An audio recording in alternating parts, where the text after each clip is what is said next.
لاہور میں 7 سالہ بچی کو کتے زندہ کھانے لگتے ہیں، یہاں تک اس کی موت واقع ہو جاتی ہے۔ جی ہاں دوستو، آپ نے صحیح سنا۔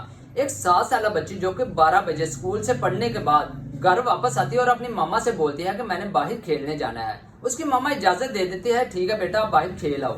جب وہ باہر کھیلنے جاتی ہے تو اپنے دوستوں کے ساتھ کھیلتے ہوئے وہ وہاں سے فصلوں کی طرف لڑکی چلی جاتی ہے۔ وہ جو بچی 7 سالہ تھی وہ فصلوں کی طرف چلی جاتی ہے۔ وہاں پر 3 کتے اس پر حملہ آور ہوتے ہیں اور اسے گھسیٹتے ہوئے فصلوں کی طرف لے جاتے ہیں اور اسے زندہ ہی کھانا شروع کر دیتے ہیں۔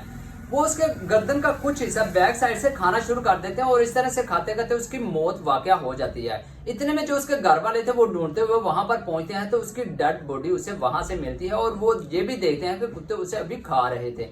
اس کی ڈیڈ باڈی کو اٹھاتے ہیں اور گھر لے آتے ہیں۔ تو دوستو اس طرح کے واقعات پاکستان میں ہر سال 30,000 ہوتے ہیں۔